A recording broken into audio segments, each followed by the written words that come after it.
What's up, guys?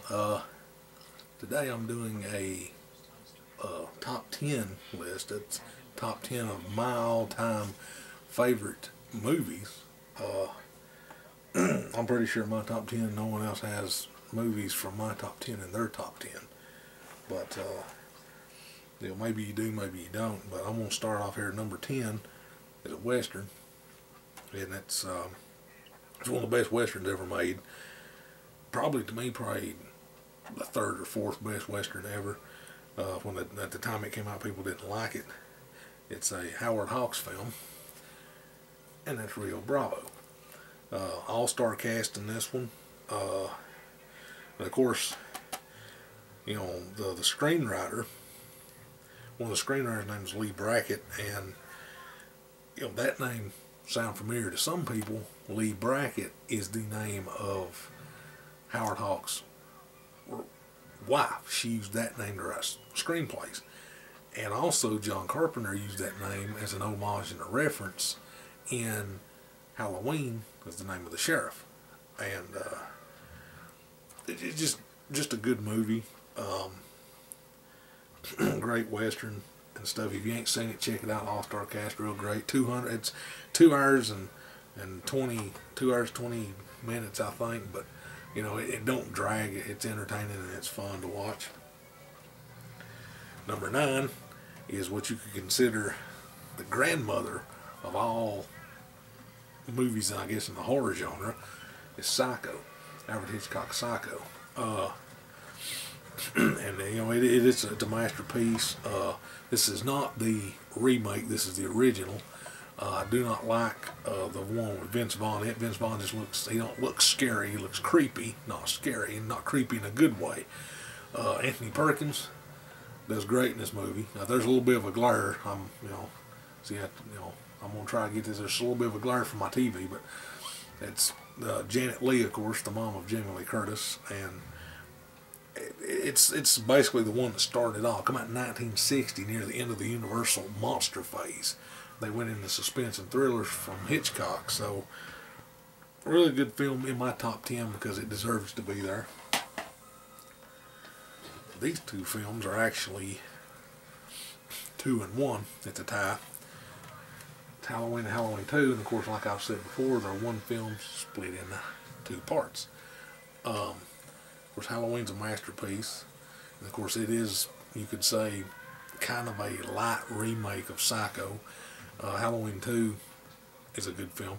The one problem I've got, though, is if you've ever seen the end credits to Halloween 2, is it says Michael Myers, it says who he's played by. It says aged 23. That's not right. Because if you watch this one, it tells you clearly he's 6 years old. And then it tells you in this movie he's 21. It tells you clear as day he's a 21-year-old guy. But for some reason the end credit says he's 21, 23. Only pet peeve I guess, they messed up the age in the end credits. But, one movie split in half. I would love to see a special edition Blu-ray of these two films combined together, where this one leaves off and this one begins, put together and make like a limited edition. It'll never happen, but it'd be nice to see that. Here's the, I think, number 7, second greatest sequel of all time, in my opinion. And that's Aliens. Real great film. I like it better than I do the first one. I hadn't never even saw the first one until I bought it on Blu-ray. First time I'd ever seen it, and I was like, wow, really? This is what everybody's talking about? But this one's better. I do have the other two. I may do a review on the whole series, I'm not sure, but I really like Aliens. It's the second best sequel ever made. Just an expert cast, great all around effects, great all around acting. Sigourney Weaver does great in the part, and and you get to see the Queen, so and it's got that scene, "Get away from her, you bitch." So it's really just a perfect movie. And I've always said, though, that there's 3 types of people. There's the group of people that think this is the greatest sequel of all time. There's the people that think Godfather 2 is the greatest sequel of all time. And then there's the group of people that think Terminator 2 is the greatest sequel of all time. I happen to think this is the second greatest sequel of all time. The next one is actually part of the Indiana Jones movies, and it is actually, to me, the best one of the series, Indiana Jones and the Last Crusade, which, if you can hear the sound behind me a little bit here, I don't know if you can hear it, but if you hear a little bit of background noise and see the glare, that's what I'm watching right now. See the Disney here? I'm watching this movie right now because I absolutely love this movie. It's my favorite Indiana Jones movie, and it's the best one, to me, of the whole series. And you know, it's in my top 10 because it's a great movie. So, like I said, if you see it, you see glare every now and then on the screen, or you hear background noise, it's this movie. Number 5 is a trilogy, and I'll give you a hint at what trilogy it is. Back to the Future Trilogy. It is 3 movies, one complete movie split into 3 parts to tell a story. Because if you could put them all together, if you watch them all straight through like I do in one day, it takes you almost all day to watch them. Because 1 and 3 are almost 2 hours long, so it takes about 5.5 hours to watch all of them. But Back to the Future Trilogy is my top 5 because it's one complete movie split into parts. My number 4 on my list is part of another trilogy. It's part of the Jurassic Park trilogy, and it, of course, is the first one, the original Jurassic Park. I don't know why some people do not have that movie in their top 5 for some reason, but Jurassic Park is the movie that made my generation love dinosaurs, and it's my top 5. I absolutely love Jurassic Park. I watch this movie over and over, and I can quote the movie, and really entertaining. Number 3, a lot of people's going to be a little about, especially in today's generation, considering what they've got. But everybody knows my feelings on this one. It's Batman. I have to say 1989 Batman because they call the other Batman movies Batman, and this is the only one that's got the name just Batman. All the rest of them have another title with it.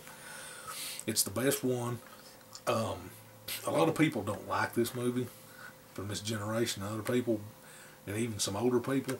But the reason I feel they don't is because Kevin Smith, who don't really like Tim Burton that much, made a comment about when Tim Burton said Kevin Smith couldn't make good movies. He said, "Was anyone ever seen Tim Burton's Batman?" And now people don't like this movie because he said that. When actually this movie is far superior than all the other Batman movies, including the Christopher Nolan Batman movies. This one is far better and far superior. Although I do like The Dark Knight, and The Dark Knight did outgross this one, this one's still a better movie. I don't like people that drink the Kool-Aid and the haterade. They'll say they like a movie or hate a movie just because the director says it. Like example, The Good, the Bad, and the Ugly. It's not the best one of that trilogy, the Dollars trilogy. I don't call it Man with No Name trilogy because he has a name in all 3 movies. But it's not even the best one. The only reason everybody likes it is because Tarantino said he liked it. And of course, no one that's ever seen it went and bought it and just said they liked it and read a review about the internet and this copy, just repeated what they read, which is stupid. I have those movies. But that's what I'm saying. People will like this movie. If some director comes out and says they love it, everybody will like it. Number 2 of my on this list, the second, is the greatest sequel of all time, in my opinion, and really is, to me, the second greatest movie ever made, and it's Terminator 2: Judgment Day. Perfect movie. There's no flaws in it. It's a great film. I can watch this movie over and over again. It's one of those films, like all the films on this list, that once I've done watching it, I can start it over and watch it again. I absolutely love it, and enjoy everything about this movie. It's better than the first one, and of course it's way better than the 2 that come after it. If it's a little loud behind me, bear with me, because Indiana Jones it's a little loud back there. My chair's plugged in. I got surround sound, and my chair's got speakers in it, so if you hear a little flutter, I apologize for that. I've got it turned down as far as I can get it. Of course, number 1, greatest movie of all time to me, and there's no comparison. It's the greatest Western ever made, greatest movie ever made. It's the perfect movie. is The Searchers.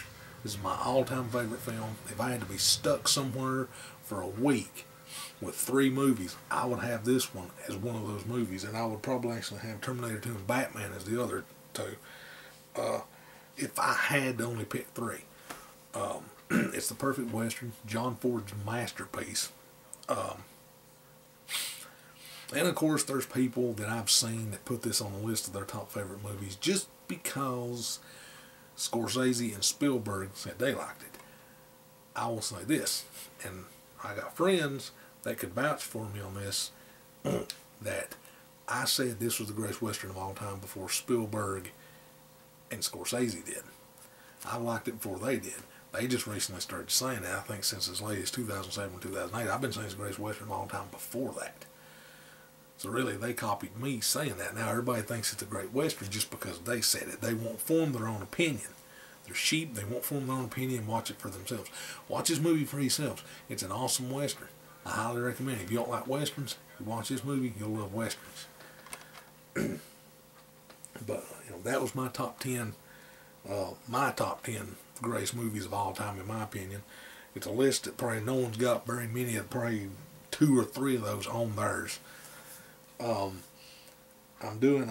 probably do over the next couple of weeks a genre specific list. I'll probably do a top 5 of each genre, you know, westerns, action, horror, comedy.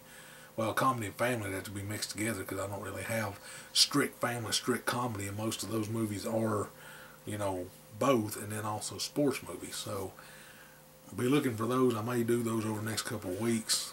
So I don't know which one I'm going to do first, though. I'll probably start with sports. I'm not, like I said, I'm not sure, just whichever one I feel like. But thanks for watching the video. Rate and subscribe. Comments below. I'd love to hear from you. If there's any movies you disagree with on my list, I'd love to hear from you. But like I said, please keep the comments respectful. You know, I'd love to know what your top 10 is. You can leave your comments what your, you know, what movies you think should be switched. And before everybody asks, I'll say this. Before everybody says, where's The Godfather? I'll tell you where The Godfather is. It's on the bottom of my bookshelf collecting dust. Because The Godfather is one of those films where I watch it one time, don't need to watch it again. When I first bought it, I watched it the day I bought it. Now, watched it the day I bought it. I don't have to watch it anymore. I could not watch it for another 20 years, and I still know what would happen. It's one of those films. I have it because I had never seen it, but I don't need to see it now after I've watched it 20 times once. And to me, it's a little bit overrated. That's just my opinion. But when I do my list of top 5 best, top 5 greatest Academy Award-winning films, it'll probably be on there. It'll probably be on that list. So that's where The Godfather is. So, you know, like I said, you know what to do below the video. You know, if you think it's your top 5 or top 10 will be different from mine, I'd love to hear it. And stay tuned and look for my top 5 from genre specific videos. And we'll see you later.